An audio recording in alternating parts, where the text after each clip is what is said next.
السلام علیکم ویورز، آج ہم بات کریں گے اس مرد مجاہد کی جسے فاتح ہند سلطان شہاب الدین محمد غوری کے نام سے جانا جاتا ہے۔ سلطان شہاب الدین محمد غوری کا اصل نام معز الدین محمد بن سام تھا۔ آپ افغانستان میں ہرات اور غزنہ کے درمیانی علاقے غور میں پیدا ہوئے۔ آپ کے والد کا نام بہاؤالدین محمد بن سام تھا۔ سلطان کے آباء و اجداد نے حضرت علی کرم اللہ وجہہ الکریم کے زمانے میں اسلام قبول کیا۔ آپ کے بڑے بھائی غیاث الدین محمد غوری غوریہ سلطنت کے حکمران اور ایک عظیم سپہ سالار تھے۔ سلطان شہاب الدین غوری نے اپنے ابتدائی جنگی سفر کا آغاز غوریہ سلطنت کے نائب کے طور پر کیا۔ سلطان شہاب الدین غوری نے اس دوران غزنہ پر حملہ کر کے وہاں اپنی مستقل حکومت قائم کی اور 1175 میں اس وقت گومل کے درہ کے ذریعے ہندوستان میں داخل ہوئے جب یہاں پر غزنویوں کی حکومت کے زوال کے دور میں اسماعیلیوں کا گڑھ بن چکا تھا۔ سلطان شہاب الدین غوری نے ابتدا میں ملتان اور اچ شریف کے علاقے کو فتح کیا اور وہاں پر اسلامی حکومت قائم کی۔ اس کے بعد پشاور اور بحیرہ عرب تک اپنی حکومت کو توسیع دی اور بعد ازاں سلطان نے لاہور پر حملہ کیا اور وہاں اسلام کی حکومت کا نفاذ کیا۔ اس علاقے میں سلطان شہاب الدین محمد غوری کی سب سے بڑی اور قابل ذکر جنگ 1191 میں پرتھوی راج چوہان کے ساتھ ہوئی۔ پرتھوی راج چوہان کے ساتھ 150 راجاؤں کی فوج کا اتحاد تھا۔ اس کے مقابلے میں سلطان شہاب الدین غوری کی فوج نہایت ہی قلیل تعداد میں تھی۔ سلطان شہاب الدین غوری پہلی جنگ کے دوران زخمی ہوئے اور آپ کی فوج میں یہ خبر اڑ گئی کہ سلطان شہاب الدین غوری شہید ہو چکے ہیں، جس کی وجہ سے سلطان کی فوج کا حوصلہ پست ہوا اور وہ جنگ ہار گئے۔ سلطان شہاب الدین غوری کو زخمی حالت میں ان کے چند غلاموں نے اٹھایا اور اپنے خیموں میں لے گئے۔ سلطان شہاب الدین غوری اس جنگ کے بعد واپس افغانستان کے علاقے غور میں چلے گئے اور 1 سال تک دوبارہ جنگ کی تیاری شروع کی۔ سلطان شہاب الدین غوری نے قسم کھائی کہ اجمیر کی فتح سے پہلے نہ تو وہ اپنا لباس تبدیل کریں گے اور نہ ہی حرم میں اپنی کسی بیوی کی شکل دیکھیں گے۔ سلطان شہاب الدین غوری 1 سال تک جنگ کی تیاری کرتے رہے اور 1192 میں ایک بار پھر سلطان شہاب الدین محمد غوری اور پرتھوی راج چوہان کی فوج کا سامنا ہوا۔ ترائن کے مقام پر یہ لڑائی لڑی گئی اور یہ صبح سے لے کر دوپہر تک جاری رہی۔ سلطان شہاب الدین غوری اس بار فتح یاب ہوئے اور فاتح ہند کہلائے۔ بعد ازاں سلطان شہاب الدین محمد غوری اپنے علاقے غوریہ میں واپس چلے گئے۔ ان کی واپس جانے کے چند عرصہ بعد یہ خبر اڑ گئی کہ سلطان شہاب الدین غوری شہید ہو گئے۔ تاہم اس کے پیش نظر یہاں پر موجود کھوکھروں نے عزمِ بغاوت بلند کر دیا۔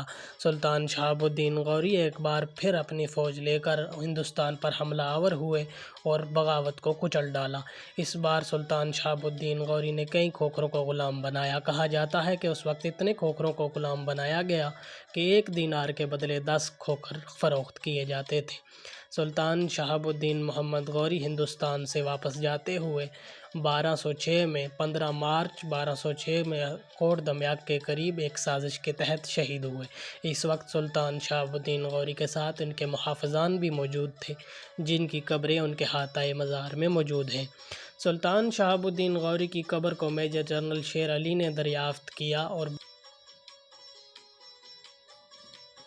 بعد ازاں ڈاکٹر عبدالقدیر خان نے 1995 میں یہ مزار تعمیر کرایا۔ یہ مزار سوہاوہ سے تقریباً 15 کلومیٹر دور کوٹ دمیاک کے پاس موجود ہے۔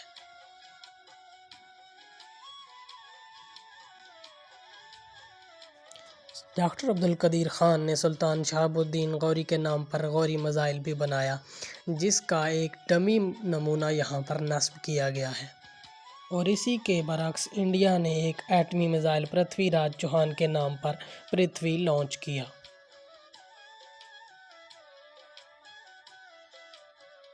سلطان شہاب الدین محمد غوری کی قبر کو دریافت کرنے والے میجر جنرل نواب زادہ شیر علی کی قبر بھی اسی مزار کے احاطے میں موجود ہے۔ یاد رہے کہ یہ میجر جنرل شیر علی Indian film star Saif Ali Khan کے سگے چچا ہیں۔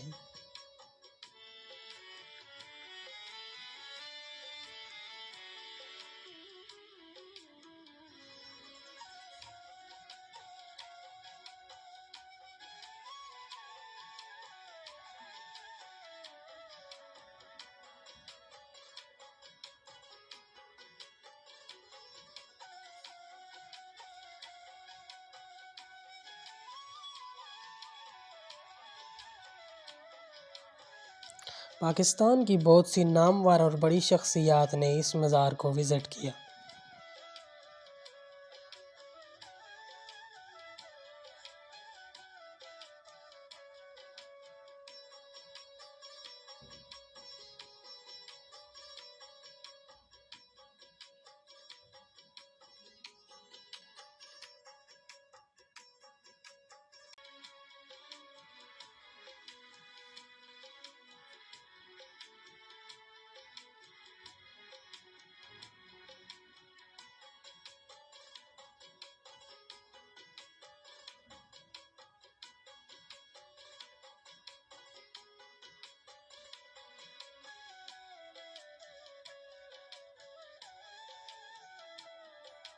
سلطان شہاب الدین غوری نے عظمت و ہمت اور بہادری کی وہ داستان رقم کی جسے صدیوں تک یاد رکھا جائے گا۔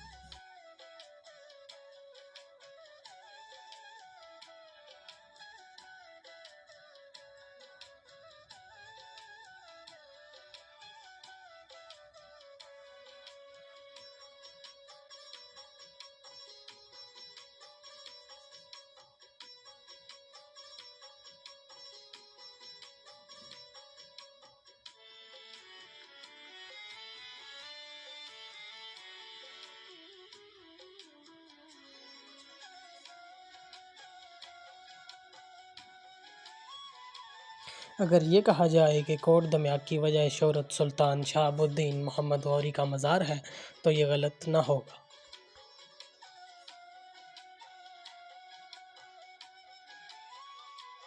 اللہ اس مرد مجاہد کی قبر پر اپنی کروڑوں رحمتوں کا نزول فرمائے۔ اس طرح کی مزید اچھی اور انفارمیٹیو ویڈیوز کے لیے ہمارا چینل لائک اور سبسکرائب کریں۔ فی امان اللہ۔